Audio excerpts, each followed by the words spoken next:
La revue de presse. Mesdames, Messieurs, amis des journaux, bonjour. Présidentielle de 2026 au Bénin, elle secoue encore et toujours l'actualité. À quand la fin du suspense entretenu par Boni Yahi sur le duo de l'opposition? Cherche à savoir Daibi Info. En attendant la réponse, l'emblème du jour de Émeric Joël Alagwe constate que Wadahi fissure l'opposition. En effet, après les prises de position remarquées de Ousmane Batoko et de l'ancien président de la République, Nicéphore Dieudonné Soglo, c'est le député Léon Basile Ahossi, cadre influent du parti Les Démocrates, qui a franchi le pas en soutenant publiquement Romia Wadahi, une adhésion aussitôt suivie par Bertin Koussi, coordonnateur du parti Les Démocrates à Tori Avame, qui justifie son ralliement par l'élan populaire et l'espoir d'unité que suscite l'actuel ministre des Finances.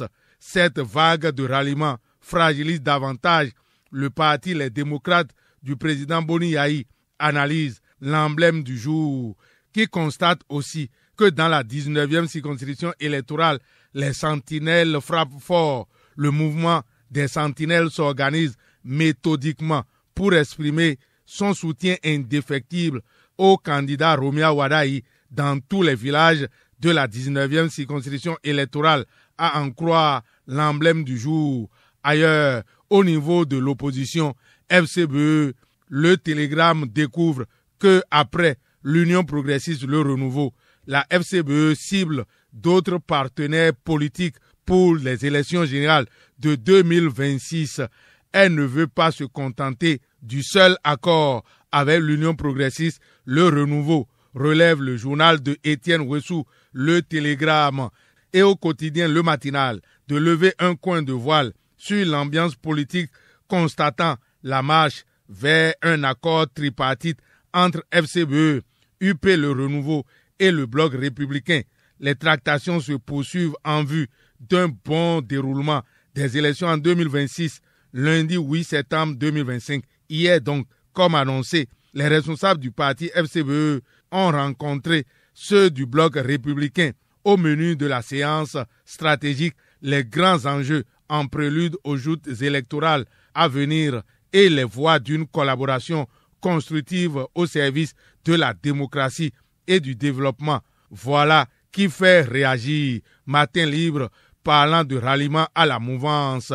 Le journal dirigé par Chérif Riwanou titre FCBE, le bétail dans l'enclos, une comédie politique enfin assumée. Des acteurs politiques conjuguent donc leurs efforts, d'autres s'entredéchirent. C'est un virus qui infecte l'opposition, à en croire les 4 vérités de Blaise Tossou, qui met en relief les raisons de la démission du MPL du cadre de concertation de l'opposition. Une décision réaliste et salutaire du président Expérience Tégbé du parti Mouvement Populaire de Libération, analyse les 4 vérités. Conclusion du journal Le Télégramme, le président Expérience Tégbé sort de l'ambiguïté en claquant la porte du cadre de concertation de l'opposition, relève Le Télégramme.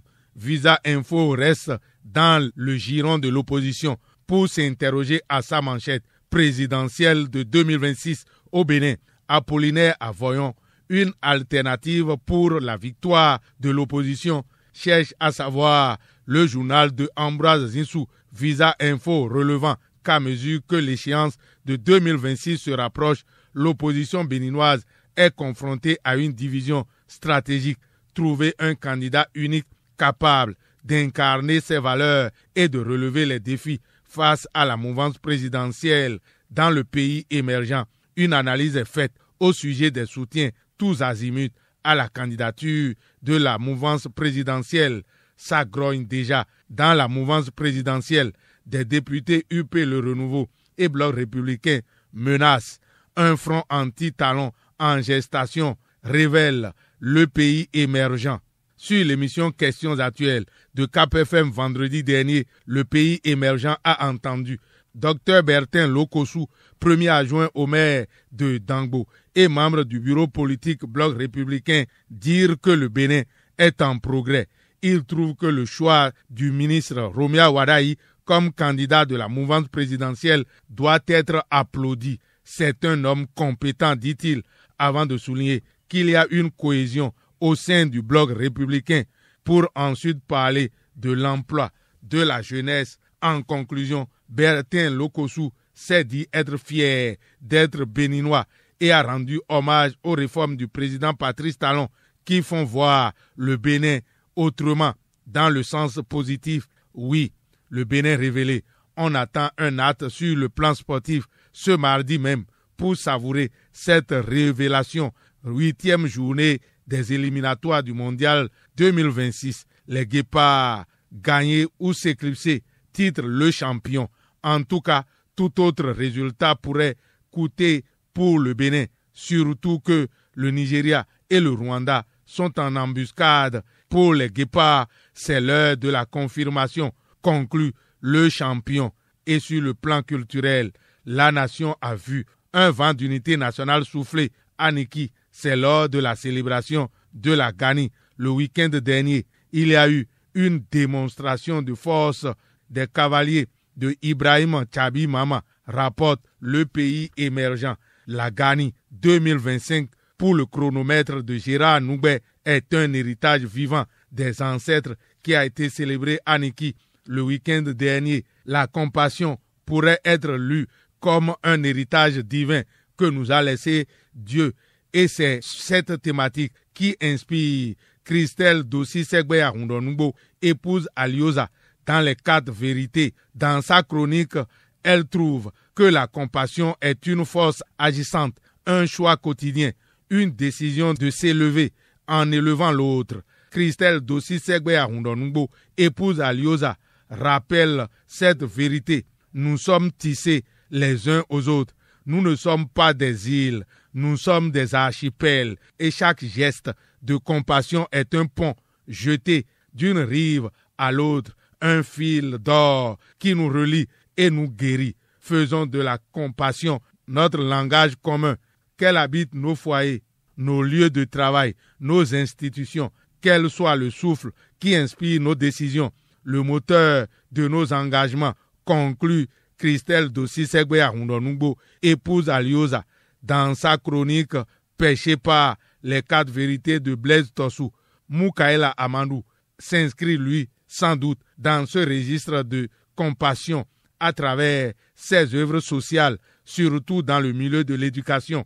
Daibi Info découvre que pour la promotion de l'éducation et l'excellence en milieu scolaire, Moukaela Amadou récompense les meilleurs élèves des cours de vacances de Kabwa. Dans l'économiste de Léonard Dossou, un nouveau souffle pour l'Afrique est remarquable au niveau de la Banque africaine de développement, avec un nouveau président qui a pris place.